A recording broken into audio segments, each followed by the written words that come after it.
and welcome current and prospective library patrons.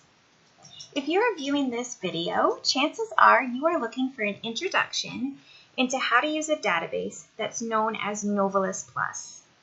Today I'll be walking you through how to use it in a very basic beginner way.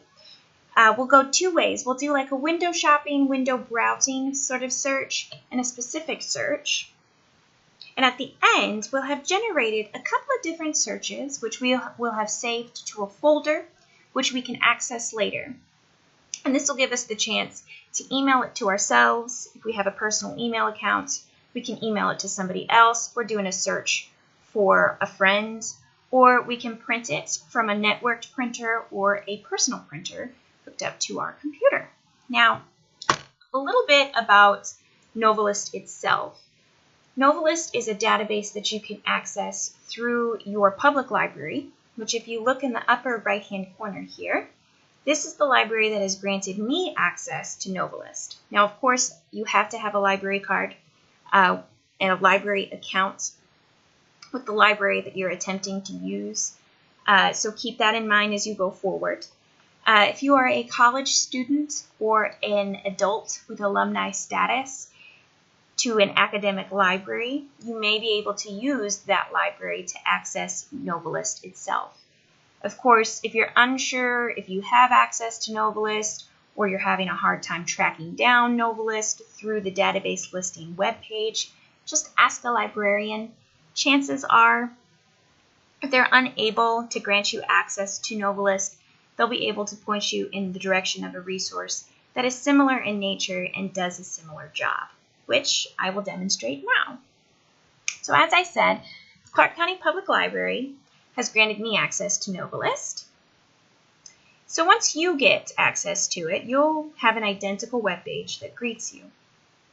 And as I do a quick scroll and you take a peek at it, Novelist is what's referred to as a Reader's Advisory Reference Resource, which is just a fancy way, long-winded way of saying, we're going to help you find your next book. Now, this could be based upon a couple of different things. It could be based upon a genre that you really enjoyed. It could be based upon a specific book that you really liked, or a mood, or a tone, a particular type of character. Those are the ways that this service, this Reader's Advisory Reference Resource, helps a librarian find their patron their next book. What's great about Novelist, though, is you don't have to be a librarian to use the resource. You don't have to even be in the library to use the resource. So today, I'm going to show you how to use it. We'll go two ways. So say you came to this search with a book in mind that you absolutely loved and you want something similar to it.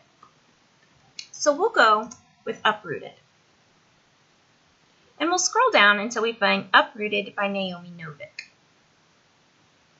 There we go. We'll click on it. Now each book that you search for has a similar page. It'll have a description. It'll give you reviews. Along this right-hand side, you'll see the read-alikes. And so these are titles that the curators of Novelist, librarians themselves, have decided are similar in nature to the book that you've searched for.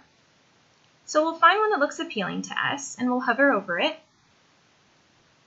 And here we have The Bear and the Nightingale.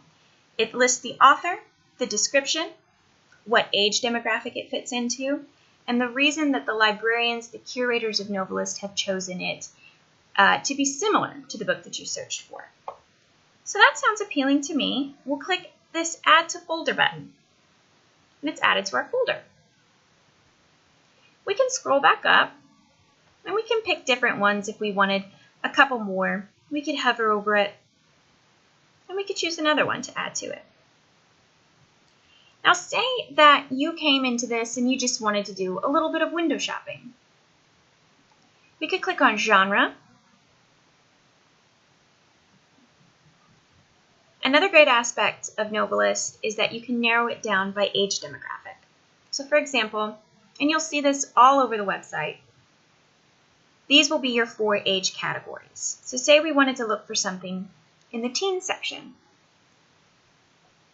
And we wanted something thrills and chills. And we can break it down further into subcategories: thrillers and suspense, mysteries, horror, etc. And from here we can do a similar thing. We can hover over it and click Add to Folder. Or we can click on it itself, pull up its web page, and read a more in-depth look at it, complete with reviews.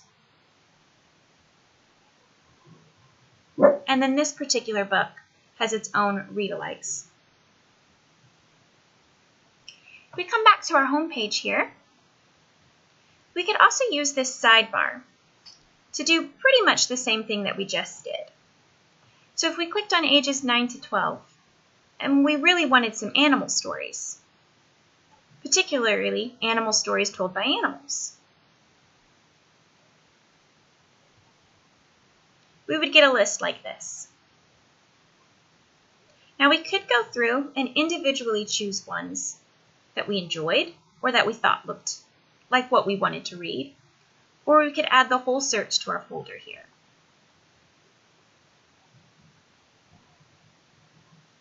Now that we've got a couple things in our folder, we'll go ahead and click on it.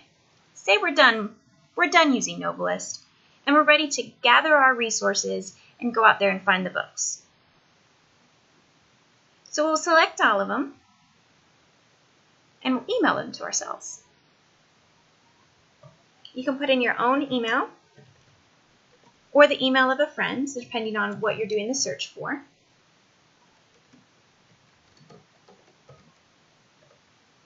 Add any comments, and we'll click Send. As you can see, using Novelist is really easy. It's incredibly convenient. And what's great about it is you can do your own searching from a really individual, hands-on way. I hope you enjoyed it. I hope you learned something, and thanks for tuning in.